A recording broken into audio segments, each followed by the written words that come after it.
What's happening, my fellow geeks and geekettes? Welcome to a brand new episode of Cosplay Chris, and in this video we mark part 3 in my series of videos on my 3D printed Batfleck utility belt. Now in the previous episode I showed you guys how we took molds of the original 3D prints, we then cleaned the castings up, we then remolded them, and now we have some final castings here ready to paint, and that's what today's episode is all about. Now I did mention in the first video that the pouches will be functional, they will have lids that will open, and we are going to be demonstrating how to attach the hinges to the back of those today as well. Now for those interested, the first 2 pouches on either side of the belt will be fully functional, whereas the rear pouches will be one solid piece and just for display only. I've actually gone ahead and made the mold for the solid pouch piece right here. The silicon's actually just about cured now, so I'll be demolding that later today. Now as you can see here, I do have some raw pieces fresh out of the mold that do require some cleanup. Obviously this is the end result after some grinding and sanding. Now first things first, when you are painting anything, resin, plastic, you name it, a primer is essential, otherwise that paint is not going to adhere whatsoever. And for that I'm just going to be using Tamiya Fine Surface Primer. It's reliable, it's trustworthy, and it works with other brands of paint. Now the actual base color is going to be a nice matte black, and that's going to be from our good friends at Model Masters. Again, this works well with Tamiya, they don't clash whatsoever. And for all areas that require the gold color, we're just going to be going in with the Testors Create Effects. This is a brand new product that the guy at the hobby shop recommended to me. It's great for what we're doing here today. We're going to be masking off the areas with the buckle, the pouches,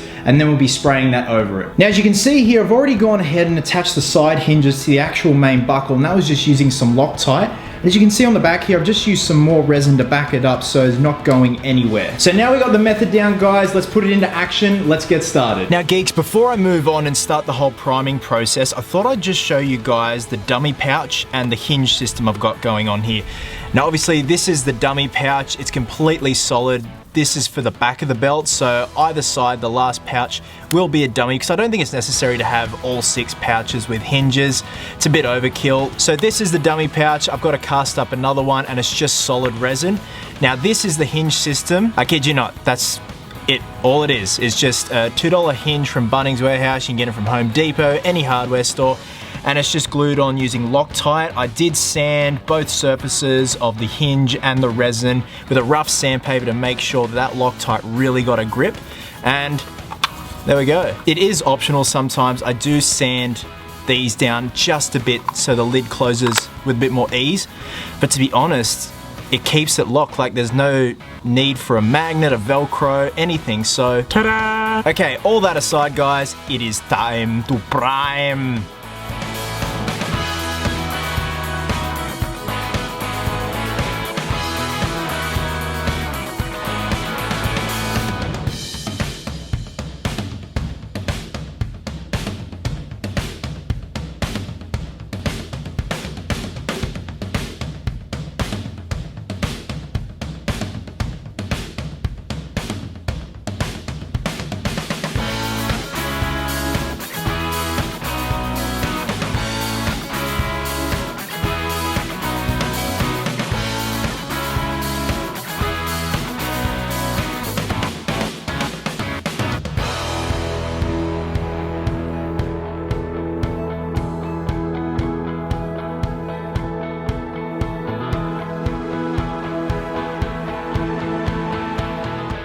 Alright geeks, here's where we're at. Now I know what you're probably thinking, when the hell did he go ahead and weather all this? Don't worry, this is what this segment's all about. I'm going to be showing you guys how I did the weathering. You see the shoe polish, you can already guess what it is.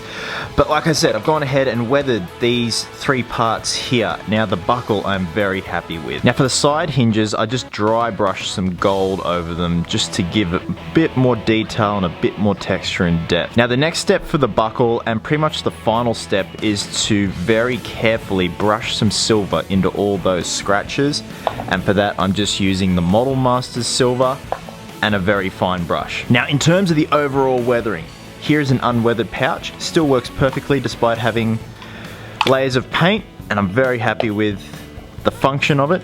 Here is a weathered pouch, still works perfectly. You can see that lovely texture and depth in the weathering there. That was just achieved obviously with shoe polish, but what we're going to be doing is pop the lid off and you run it across whichever direction the print lines go. In this case, the buckle has no print lines, so I just made sure I went across like so to still give the illusion of brushed metal. Now we're going to do 3 coats. Let each coat dry in between.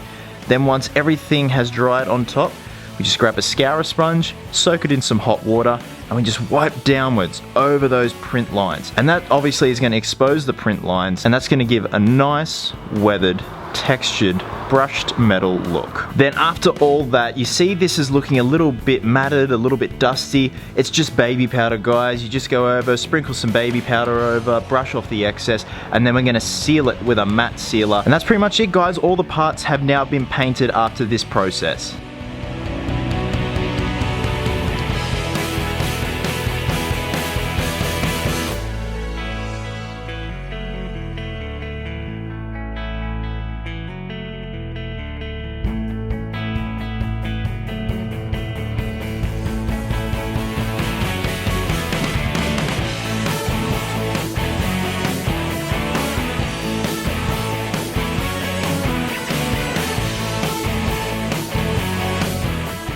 Now before I go ahead and start painting the scratches, I kind of didn't realize just how fine they really are. So if your brush isn't fine enough, you can always just use a pin or just a bobby pin, anything, dip it in the paint and just run it in the creases of those scratches. And that way you're not going to risk getting any paint on the surface where the silver doesn't belong.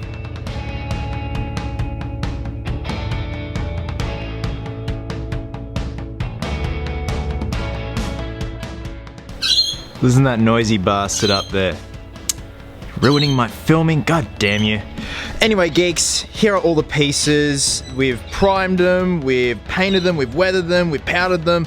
Now, all that's left to do is assemble the belt, you know, add it to the actual belt itself, and that's going to be the next video, the final assembly. So I am so severely happy with how this has turned out. If you're wondering why this guy's open, it's, well, yeah, see? This guy probably needs a Velcro. So reason being is because I smoothed off these edges here instead of keeping them sharp. So I know for next time, just leave them as is, no need to sand them down, because then that way there's no need for a Velcro or a magnet system or whatnot. So yeah, that's it guys, part 4, final belt assembly. So thanks very much for watching guys. The next segment will be the final completed belt and putting it all together. If you had any questions or queries about this tutorial, please drop a comment below and I'll try and get back to you as soon as possible. As always, thank you very much for your continuing support and watching, and until next time geeks, please always remember, cosplayers do it best.